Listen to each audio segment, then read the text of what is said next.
Brazzaville, capitale politique et administrative de la République du Congo, mais aussi capitale méconnue de la France libre entre 1940 et 1943. De la Seconde Guerre mondiale à l'amorcement de la décolonisation, la ville a fait l'histoire. Fondée en 1880 par les Français, Brazza garde encore de nombreuses traces de cet héritage colonial, dont la fameuse basilique Sainte-Anne du Congo. Son toit émeraude flamboyant, aux 200 000 tuiles, en fait l'un des édifices les plus remarquables du pays.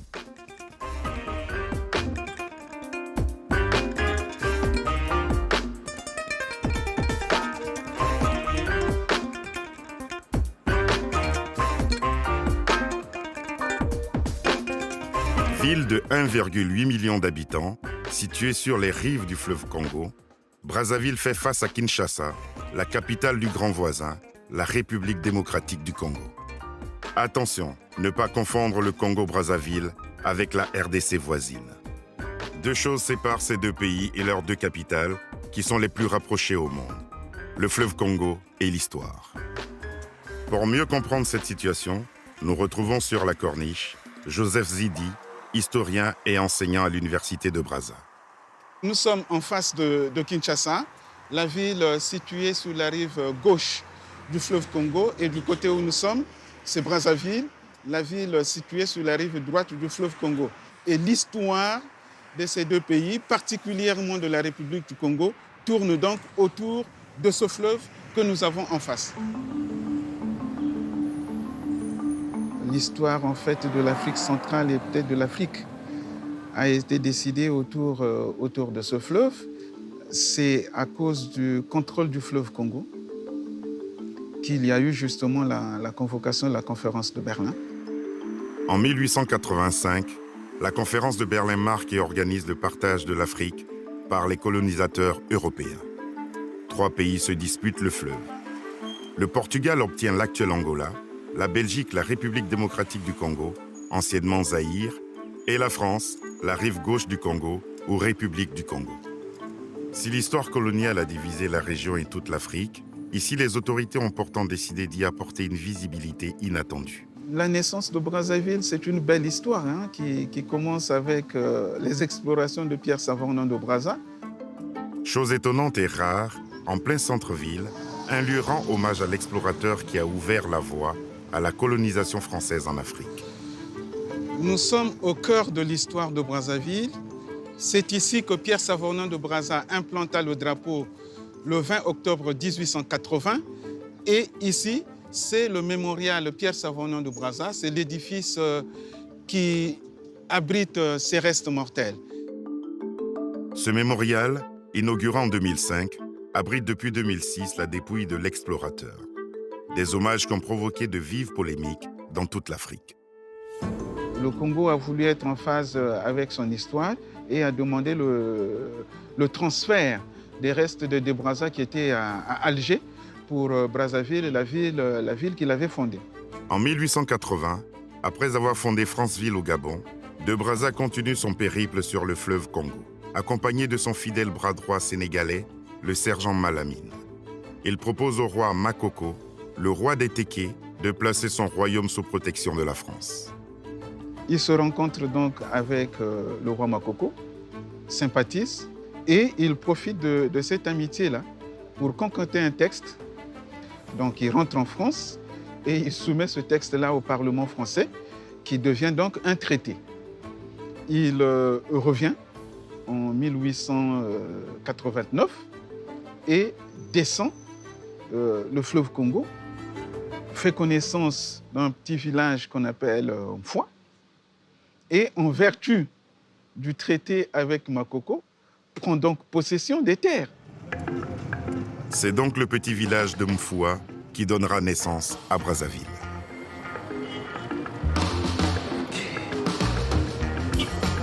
On démarre. Direction Poto-Poto. Brazzaville va évoluer très rapidement. On voit déjà l'arrivée des premiers colons pour aider Brazza à mettre en valeur les territoires qui viennent d'être acquis et occupés. Là, on assiste à la création de deux grands pôles indigènes. c'est-à-dire Poto-Poto et Bakongo. Poto-Poto au nord et Bakongo au sud sont les deux quartiers les plus anciens de la ville. Ils seront séparés en 1909 quand la France va décider de prendre possession de ce qui est aujourd'hui le centre-ville. C'est-à-dire qu'au nord, il y a un village indigène, au centre, il y a l'espace administratif et au sud, il y a un autre village indigène, Bakongo. Et ce schéma colonial est resté. Cette séparation nord-sud de la ville est ancrée dans toutes les mentalités et se symbolise aujourd'hui au rond-point de l'Institut français. Ça s'appelle en principe la place de la République, mais au fond, dans l'imaginaire des Brazzavillois, c'est la place en fait qui sépare Brazza Nord et Brazza Sud. Il n'y a rien de particulier, ni sur le plan politique, ni sur le plan économique, ni sur le plan administratif. C'est vraiment au niveau de l'imaginaire que ça se joue et c'est lié aux événements politico-militaires que le pays a connus en 93, 97 et 2000. Ce clivage, hérité de la colonisation, se transformera en ligne de front durant la guerre civile que connaîtra le pays dans les années 90. À l'époque, ce rond-point marquait la séparation nord-sud entre les milices attachées au président en place et celles soutenant les opposants.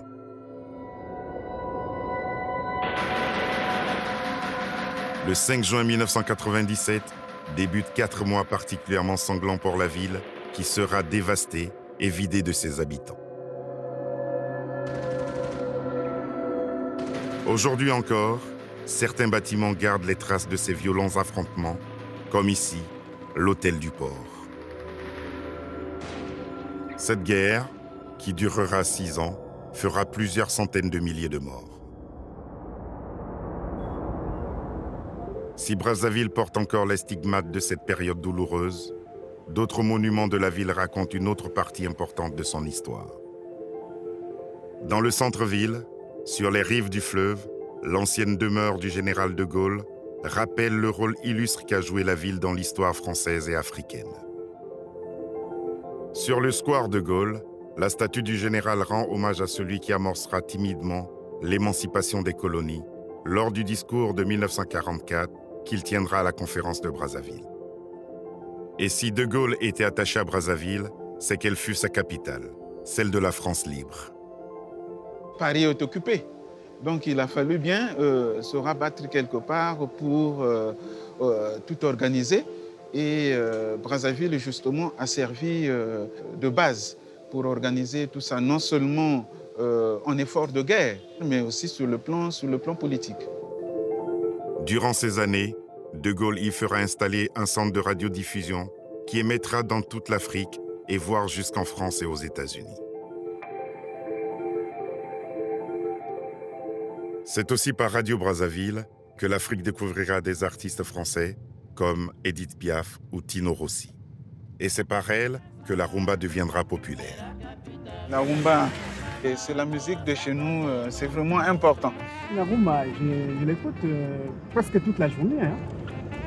La rumba, c'est une musique congolaise. Et quand je dis congolaise, ce sont les deux rives, hein, Kinshasa et Brazzaville.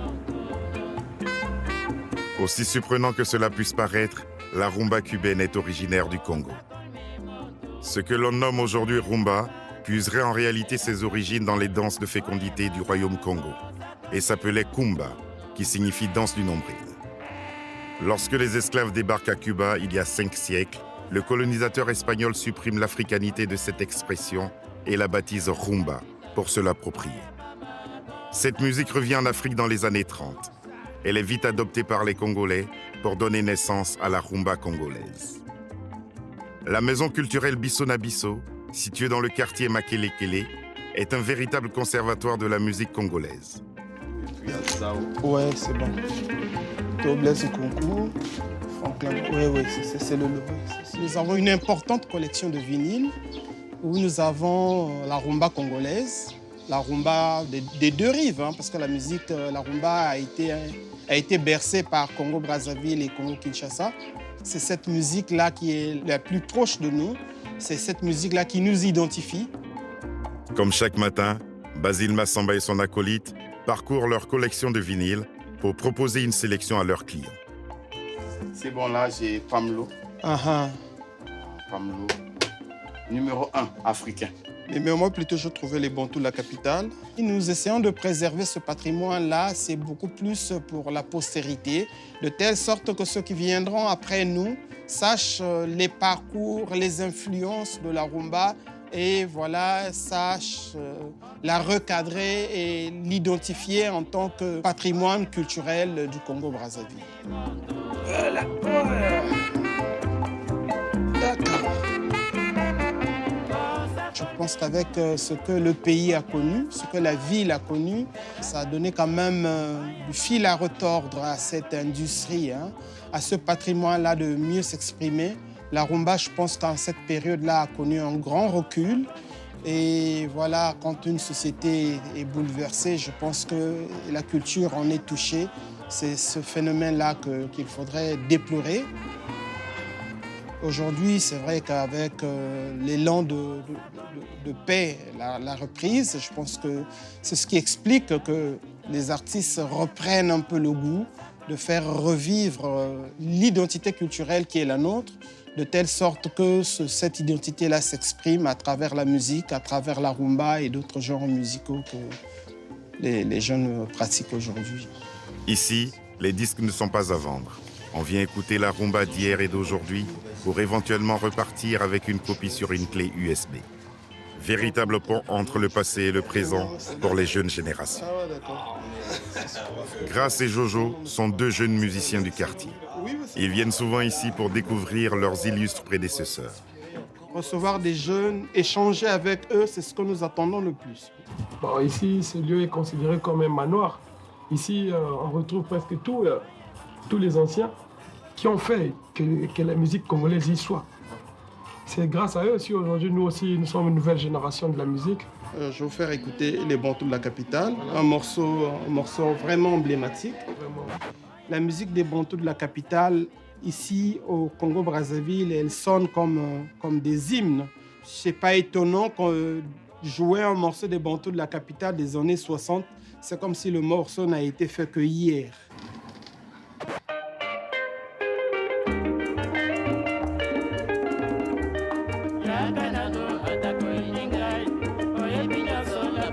Ce groupe légendaire des années 60 est encore en activité. À quelques kilomètres de là, dans le quartier Bakongo, nous retrouvons Edo, le plus ancien des membres fondateurs, et ses musiciens. Je suis Edo Ganga Edouard. On m'appelle le patriarche de l'orchestre Bantou de la capitale. Nous sommes à Bakongo aussi. Mais ce quartier a quelque chose de particulier parce qu'il y a des musiciens qui ont travaillé ici, dans des bars, dans plusieurs bars ici. Et le plus mythique de ces bars, c'est le Macedo, dans lequel les Bantous ont pris l'habitude de répéter. Le groupe est né le 15 août 1959. La plupart des collègues ne sont plus, sont décédés. Et comme cofondateur, je suis resté le seul. Demain, ce sera peut-être mon tour. Mais on n'a pas détruit le groupe. Le groupe a continué. On a pris des jeunes qui se sont adaptés et c'est avec ces jeunes-là avec lesquels on travaille. Et une chose est certaine, quand Edo travaille, il y met tout son cœur. En 2019, l'orchestre Bantou aura 60 ans. C'est important. La rumba congolaise, ça raconte l'amour. Aimé wa bolingo, kobosana ngai te yo. Ata tozali mingi, lukaya yo ya seko. Kolia malamu te yo, nazali kobanza se yo he.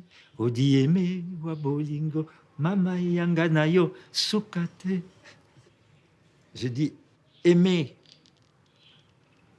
ne m'oublie pas.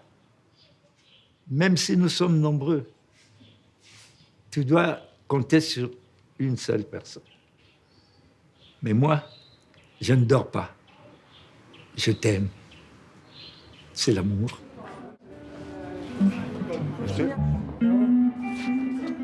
Ça se danse entre monsieur et dame, mais c'est la rumba du nombril. Notre rumba est composé de 2 parties.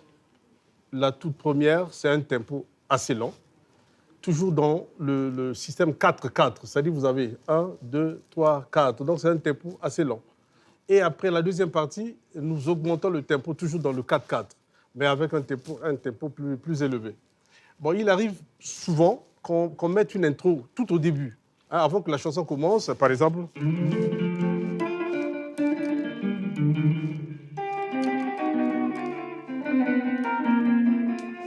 C'est une introduction qui n'est pas dans le tempo, hein, c'est vraiment free. Là, on joue. Mais tout juste après, nous rentrons dans notre tempo plus lent. Donc, on va essayer, vous allez comprendre. On fait la première partie. Donc, moi, je fais l'intro en tant que soliste.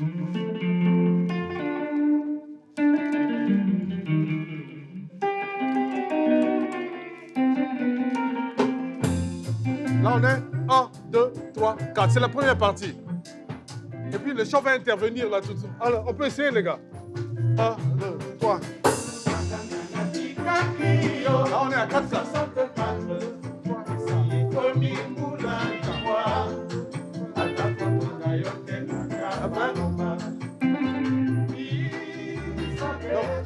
Les gars, on peut s'arrêter. Donc, ça, c'est une première partie avec un tempo lent, toujours en 4-4. Mais après, ça va changer. On essaie de faire bouger les gens quoi, avec un tempo plus élevé.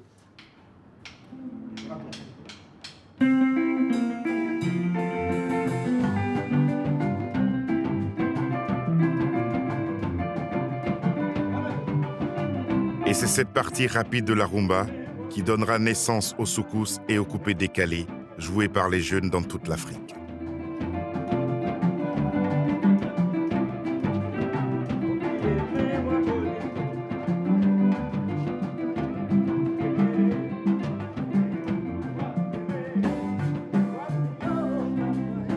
Ce soir, les Bantous de la capitale donnent un concert à l'Institut français et Edo partage la scène avec Trésor Mvula, la star montante de la rumba et du soukous. Oh, mon petit. Gros patriarche, le vieux Edo, grand-père, comment allez-vous? Ça va? En forme? Le soukous et le décalé, là, c'est les dérivés de la rumba.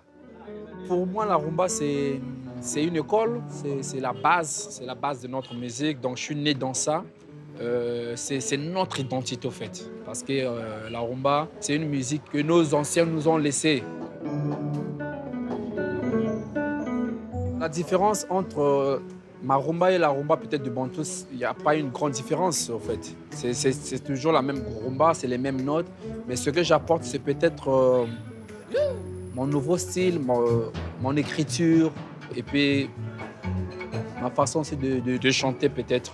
Voilà, mais dans le fond, c'est la même rumba en fait.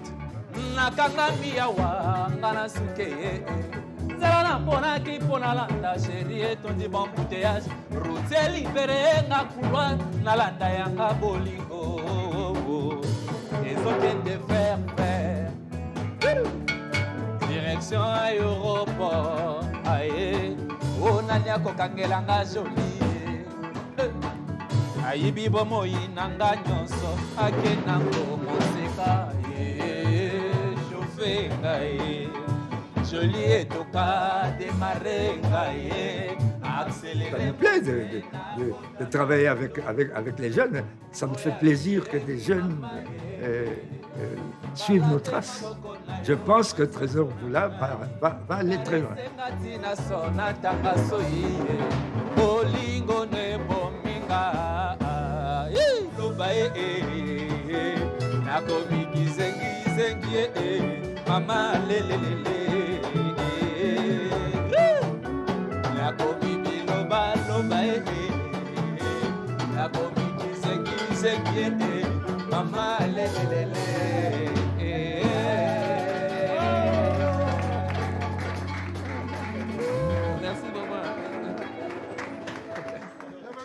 Je lui lègue quelques pouvoirs ancestral. Là, c'est bon, ça.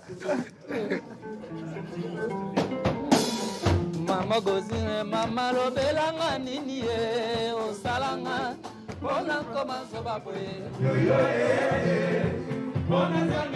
La rumba, une musique partagée par tous les Congolais, quel que soit leur âge. Dans une situation de crise économique, l'Institut français est devenu l'un des rares endroits où l'on peut encore venir danser sur cette musique. Et le public ne boude pas son plaisir sur la piste de danse.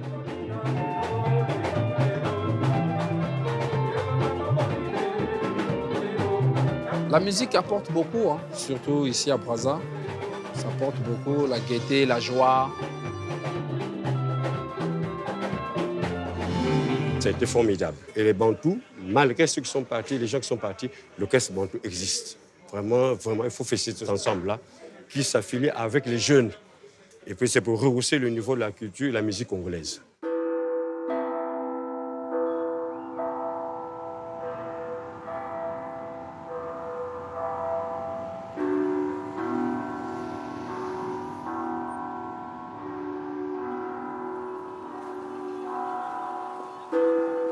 La rumba et ses variantes sont des symboles de la ville et du pays. Mais un autre mouvement emblématique passionne de nombreux Congolais. C'est plus qu'une religion, c'est une culture à part entière vraiment appartenant au Congo-Brazzaville. Mais c'est l'une des cultures qui aujourd'hui prend de l'ampleur de par le monde. Patience Moutala nous emmène chez lui, dans le quartier populaire du marché Total, pour nous faire découvrir cette passion.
La SAP se définit comme étant le dandisme à la congolaise. C'est essayer de donner une image d'une personne qui a réussi, mais qui n'a peut-être pas forcément réussi. Patience fait partie des sapeurs incontournables de la capitale. Il connaît tout sur ce mouvement que l'on retrouve jusque dans les rues de Paris. Alors la SAP, c'est un mouvement congolais. Il vient des années de l'époque coloniale. À l'époque, nos colonisateurs, bien sûr, qui sont les Français, faisaient des descentes pour aller, par exemple, au Congo d'en face. Les esclaves qui étaient, pour la plupart, leurs majordomes, les Français s'arrangeaient de telle sorte que ces esclaves soient les mieux habillés par rapport aux autres. Donc les autres, quand ils arrivaient, notamment les majordomes des Belges, ils étaient en raffia, mais chez nous, ils étaient généralement culottes à manière coloniale, quoi. Casse coloniale, culotte et très bien habillés. Le fait d'être sapeur, c'est une façon de s'affranchir de sa classe sociale. La majeure partie des sapeurs, ce sont les gens de la basse classe. Alors pour rivaliser avec les gens de la haute classe, notamment, ils rentrent dans le mouvement de la SAP pour essayer de faire, d'affranchir effectivement ce mouvement-là. Pour avoir de quoi payer les habits, il faut travailler. Le sacrifice, on le fait, mais c'est difficile à comprendre pour celui qui nous voit. Mais c'est comme, je dirais, c'est comme un collectionneur de véhicules. Pourtant, il peut avoir un véhicule qui lui permettra de faire ses courses. Mais il y a des collectionneurs qui se retrouvent avec une vingtaine de véhicules. C'est un sacrifice, hein. C'est sa passion, il vit pour ça.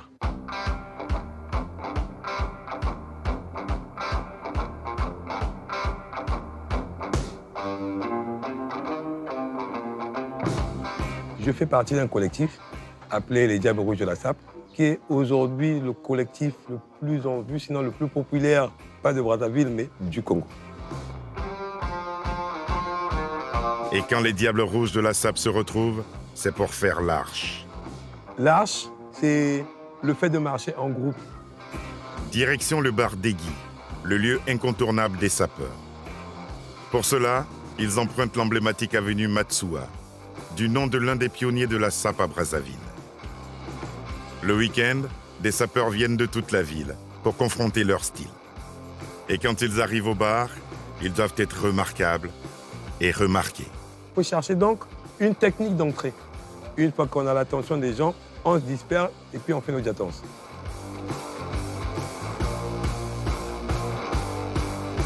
La diatance, c'est cette démarche chaloupée, ces gestes théâtraux et souvent étranges qui mettent en valeur le vêtement, les chaussures et les marques.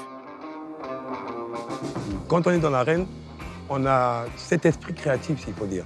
C'est instinctif, on a ça dans la peau et voilà quoi.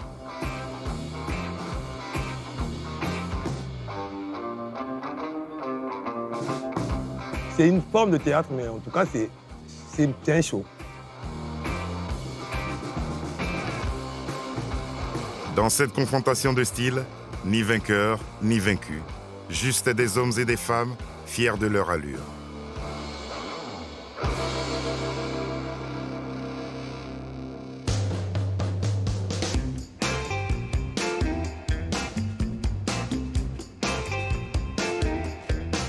Lieu de rencontre des Brazzavillois, le fleuve Congo.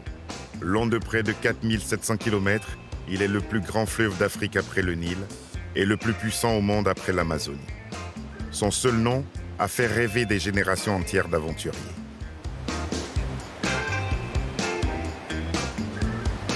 Son cours est navigable, mais il est entrecoupé de rapides, comme ceux près du pont de Djoué, qui sont très appréciés des habitants. Dans cette ville, où une partie de la population ne dispose pas de l'eau courante, les rapides lui permettent de se laver, de laver son linge et sa vaisselle. Et pour les plus jeunes, de s'essayer à quelques acrobaties à leurs risques et périls. Oui, c'est dangereux, mais nous on préfère comme c'est dangereux. On vient souvent pour nager et s'amuser. Mais pour ceux qui ne veulent pas braver les flots, direction la plage des Cataractes. Ici, familles et groupes se retrouvent pour pique-niquer et faire trempette, dans un endroit protégé des courants et éloigné de l'animation de la ville. Certains s'adonnent au jet ski, activité prisée des classes aisées, pendant que d'autres profitent de la plage. C'est un endroit de se divertir. Parfois, il y a les mariés qui sont là, les gens qui fêtent leur anniversaire. Parfois, il y a des gens qui veulent se promener, prendre de l'air. Oui, il y a beaucoup de monde qui vient ici, là, surtout chaque dimanche. Les gens viennent ici pour oublier s'il y a la crise au Congo.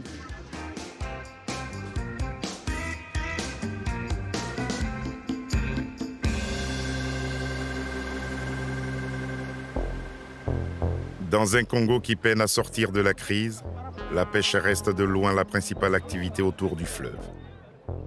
Direction le port de Yoro, dans le quartier de Mpila, à l'est de la ville. Le port est l'un des principaux pourvoyeurs de poissons de Brazza. Il est sans cesse en ébullition. Pirogues et baleinières viennent décharger sans discontinuer marchandises et poissons, qui sont ensuite revendus sur le marché. Nous retrouvons Jean-Baptiste à la coopérative des pêcheurs. Chaque jour, il part pêcher sur sa pirogue. Nous partons à deux, c'est parce que la qualité de pêche que moi j'utilise demande que nous soyons deux. Et de sur quoi? On ne sait jamais parce que quand on est deux, on peut se sauver. L'un d'entre nous peut tomber et l'autre peut sauver l'autre. Mais quand vous êtes seul, quand vous tombez, vous êtes parti pour le bon et dans les difficultés. C'est avec Rodrigue que j'ai eu l'habitude de partir tout le temps.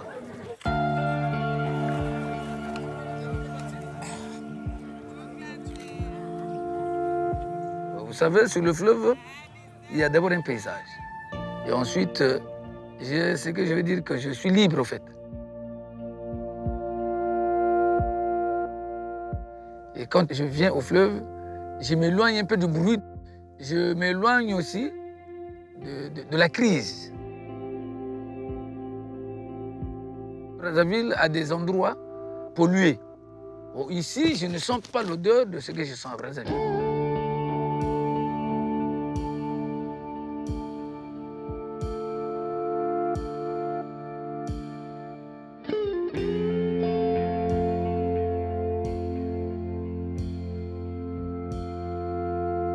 Mon mon père fut pêcheur. Et après le décès de mon père, moi, je le suis devenu aussi. Donc, je suis devenu pêcheur. Quand papa était pêcheur, mon père avait d'abord sa propre pirogue. Il avait des paquets pour ramer. Il avait ses filets. Il était vraiment complet. La technique de pêche, on l'appelle en français la pêche à l'épervier. Celle-là, je l'ai apprise comme ça auprès de mon père. Moi, avant de le jeter, j'ai un mécanisme que j'exerce. J'ai le relingue au niveau de la bouche qui est les plans, qui me permet que quand je vais balancer le filet, que le filet s'ouvre afin d'arriver là où je voulais.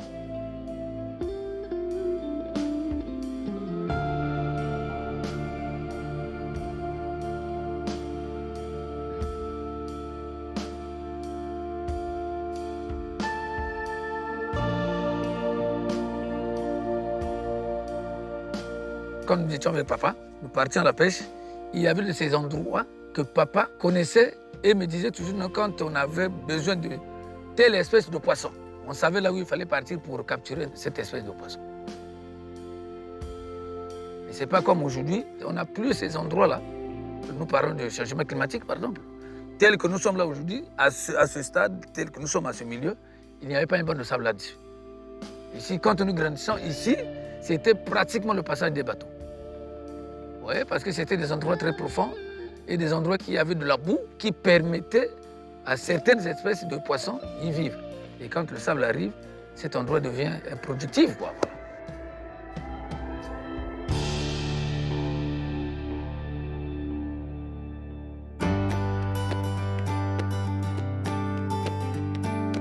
Entre le fleuve et une immense forêt équatoriale, le Congo jouit d'un écrin naturel remarquable.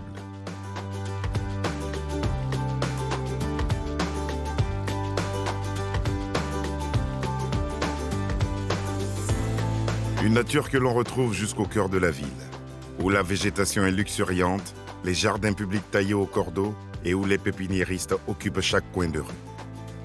Un rapport à la nature qui est très important pour les Congolais. Beaucoup d'entre eux se soignent encore avec des plantes. Ils vont pour cela se fournir chez un vendeur de pharmacopée, comme ici, en plein milieu du marché total. Je suis praticien, docteur traditionnel. Le fait, c'est notre culture de village. On est né comme ça, notre maman, grande-maman, tout le monde dans la famille, on vend ça. C'est notre culture, quoi. Ça traite beaucoup de maladies, le glycémie, le diabète, maux de ventre, beaucoup de maladies. Si un client vient, par exemple, je prends par exemple ces feuilles-là que je te donne ça, je vais te donner les explications. Tu peux bouillir ça, ou bien tu peux écraser ça, ça devient comme une poudre. Tu mets dans une petite verre d'eau, tu commences à prendre le demi-verre matin, soir. C'est comme ça que ça se passe. Si la majorité de la population a recours régulièrement à cette médecine traditionnelle, celle-ci est restée jusqu'à récemment cantonnée aux étals des marchés spécialisés. Aujourd'hui, de jeunes entrepreneurs ont investi le secteur en le modernisant. Dans le quartier de Makelekele, un laboratoire a tout misé sur une plante aux bienfaits réputés dans le monde entier et qui pousse dans tout le pays, le moringa. Bonjour madame. Le moringa est un arbre à croissance rapide. Tout ce qui est dans le moringa soigne. Et c'est recommandé pour lutter contre la malnutrition en général. À la tête de cette entreprise, Diane ne rigole pas avec l'hygiène et les normes de qualité. Tout le monde est équipé de gants pour ne pas altérer la qualité de ce produit qu'elle valorise sous différentes formes. À la différence des vendeurs qu'on trouve dans la pharmacopée, ici, moi, je transforme tout. Comme la poudre de moringa, la graine de moringa, le thé, faire des huiles fixes comme l'huile de moringa. C'est une partie de mon travail que j'aime, transformer quelque chose de mes mains. J'aime les produits naturels, les prendre, les transformer et les vendre ensuite. L'huile de moringa est aujourd'hui prisée en cosmétique dans le monde entier comme soin réparateur pour les peaux fragiles. Diane a su profiter de l'engouement pour cette plante. En plus de transformer le produit, elle vend direct aux consommateurs. J'ai 4 points de vente, plus une boutique au plateau de 15 ans.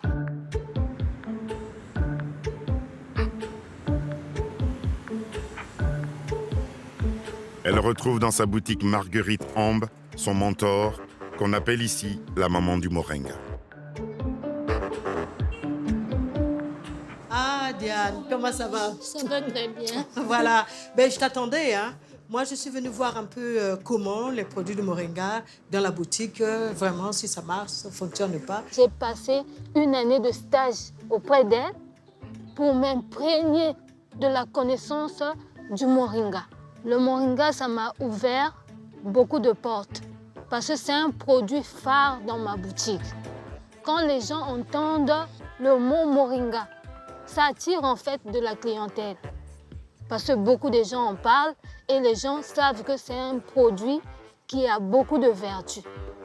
Dès que je prononce le mot moringa, il y a de la clientèle et par la suite, je présente les autres produits que j'ai et je me fais un chiffre d'affaires par rapport à ça.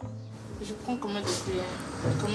Une cuillère à soupe le matin, à midi et le soir. Avec l'eau tiède. L'eau tiède, le yaourt. Au-delà du moringa, le dada de Marguerite, c'est l'entrepreneuriat au féminin. J'ai une formation en création et développement de l'entreprise et surtout l'entrepreneuriat féminin. Il faut les autonomiser. C'est même le terme indiqué partout maintenant. Autonomiser sur le plan économique. Qu'elle ne travaille plus à perte. Il faut absolument l'accompagner. Et le mot accompagnement est au centre de la dynamique de ce que nous devons faire parce que nous sommes des accompagnateurs. C'est notre métier, accompagner notamment les femmes. J'ai grandi dans une famille pauvre. Ma maman ne travaillait pas et dans des conditions difficiles aussi. Quand je partais à l'école, je disais toujours à ma maman, si je vais à l'école, c'est pour travailler un jour. Et c'est ce que j'ai appliqué. Comme il n'y avait pas de travail, j'ai créé mon travail. Je suis une femme d'affaires.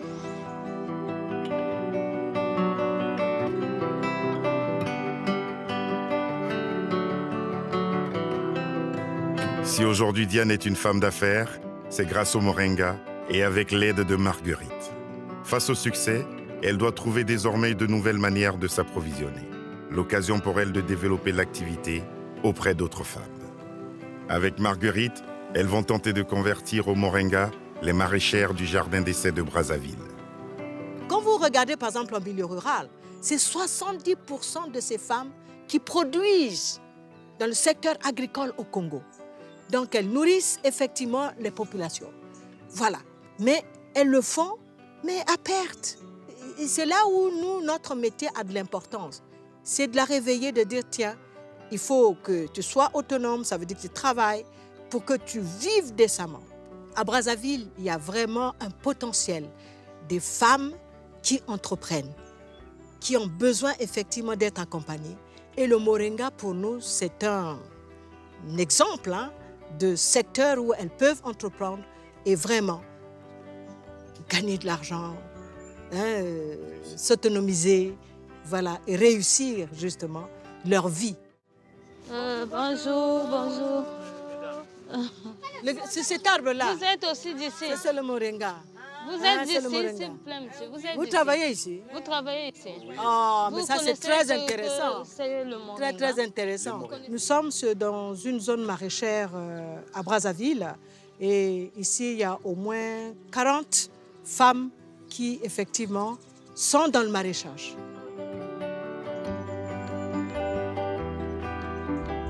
Et comme c'est à Brazzaville, c'est vraiment bien. Et à partir de ce moment-là, nous pouvons travailler avec ces maraîchers qui sont là pour essayer d'approvisionner Diane qui est à l'unité et qui a des problèmes vraiment d'avoir des feuilles de bonne qualité. Oui, je ne connaissais pas le moringa. C'est Diane qui est venue me montrer le moringa. Et c'est elle qui nous apprend comment on fait pour avoir le moringa, pour que je puisse trouver de l'argent. Et oui, on peut essayer ça.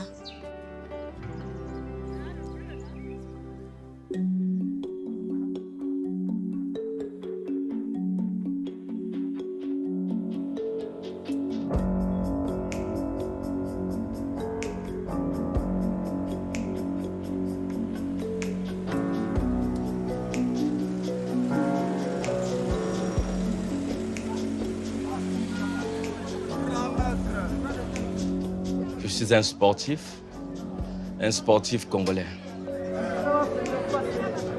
Ça fait déjà 30 ans que j'ai commencé le catch.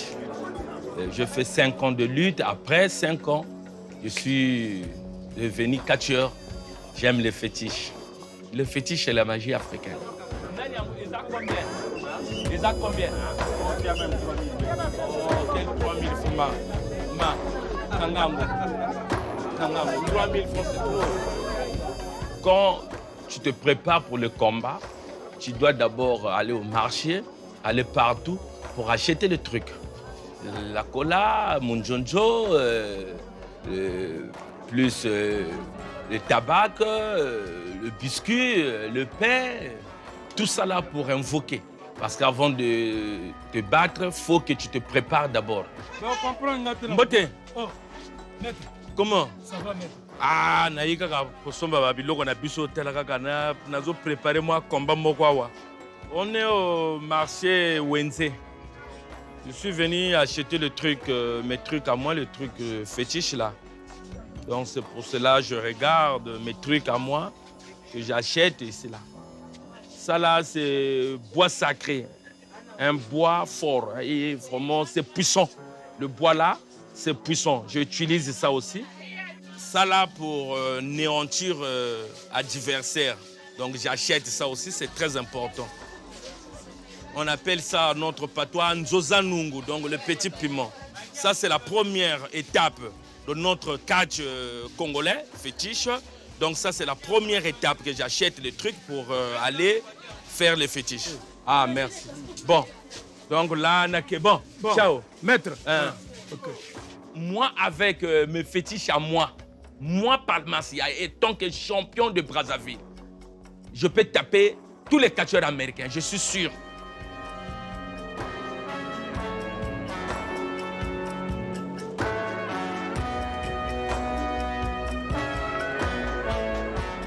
Le catch est une institution pour tous les Congolais, qu'ils soient de Kinshasa ou de Brazza. À Mukondo, quartier populaire, celui qui est considéré comme un demi-dieu se rend dans son temple, un lieu crucial pour la préparation de ses combats. Quand j'arrive chez moi à Mukondo, je vais toquer d'abord 3 fois et puis je rentre et j'allume des bougies, je dépose mes trucs. Là, je parle en patois, donc en lari. Je vais dire grand maître, papa Wayangalala, maman Alphonsine, je suis venu ici, moi, je suis votre fils. Je suis là, aujourd'hui là, j'ai un combat avec soit adversaire à Barambois. Bon, il est aussi fort comme moi, donc donnez-moi ce que vous pouvez me donner, que je gagne ce combat aujourd'hui. Une vin rouge et l'urine noire.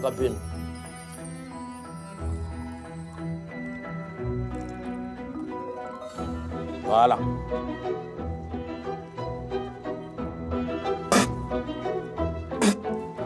Pouvoir. Yabunkaka. Yarata. Moi, j'ai demandé à mes ancêtres, j'ai un combat aujourd'hui, un combat de catch avec un catcheur qui est de Point Noir. Il a aussi beaucoup de fétiches. Donc, c'est pour cela que je suis venu ici pour négocier avec mes ancêtres, pour qu'ils puissent me donner le pouvoir. C'est le catch congolais, africain, et fétiche encore. Parce que chez nous ici, sans fétiche, vraiment, tu peux pas, tu pourras pas. Donc, il faut que tu appliques les fétiches pour que ça marche. Mais ni bouger n'jeka wonda, mais il faut ça démontrer que non, combat yo nous a gagné ni gagnant. Donc là, je toque et si c'est sûr, vous allez me donner tout ce que moi j'ai demandé. Et c'est un peu de me démontrer. Là, mes ancêtres vont me démontrer. Puissance, Songela Emo, est-ce que vraiment vous pouvez gagner?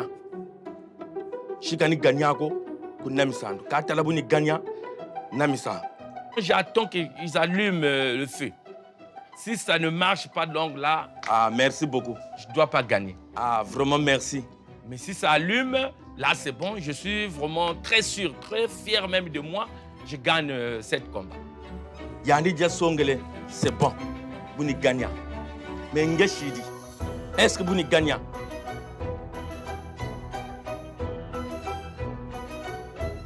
Un peu seulement, donc le combat. Ah, merci. Vraiment, maman Alphonsine, merci beaucoup. Oh, c'est grave. Après avoir obtenu l'approbation de ses ancêtres, les choses sérieuses peuvent commencer pour Palmas. Grande fête populaire, les combats de catch sont des événements qui réunissent tout un quartier et plusieurs générations autour du ring. Le spectacle commence par la parade des combattants qui traversent la foule pour s'en attirer les faveurs.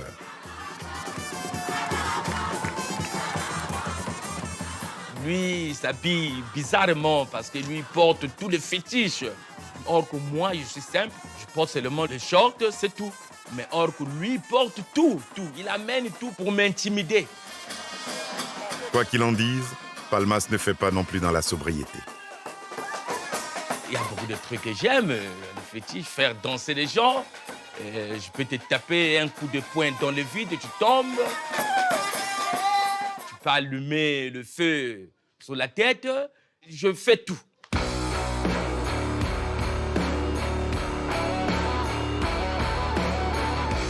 Une fois que Palmas s'est littéralement mis le feu au crâne, le combat peut commencer.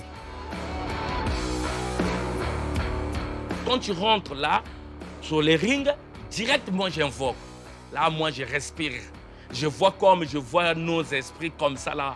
Là, il m'indique, fais comme ça, j'attaque. Fais comme ça, j'attaque. Allume ça, j'attaque. Allume, fais comme ça. Donc, ce qu'il peut me dire, moi aussi, j'écoute et j'attaque. C'est comme ça. Si le catch a de nombreuses spécificités folkloriques à travers le monde, la singularité du catch congolais réside dans la magie. Un combat fétiche. On peut se battre, mais après, il faut appliquer le fétiche. Sans le fétiche, on ne pourra pas. Donc, il faut que le fétiche arrive là-dessus. Entre clés de bras, projections et manchettes, les catcheurs se jettent des sorts. Et l'une des attaques les plus répandues du catch congolais, c'est faire danser son adversaire. Quand il me fait danser, les gens pensent que non, moi je danse et je fais ça sciemment. Non, or que c'est pas ça. C'est l'esprit qui est rentré dans mon corps là, il me fait danser et moi je ne sais plus rien. Donc je suis tellement perdu.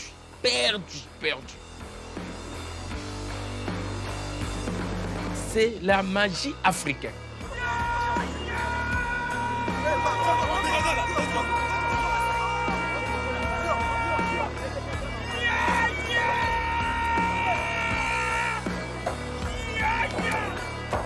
Là, vraiment, tu rentres comme si tu es en transe là. Les esprits te parlent. Donc, toi, tu rentres en transe. Là, vraiment, je suis sûr que je peux gagner rapidement.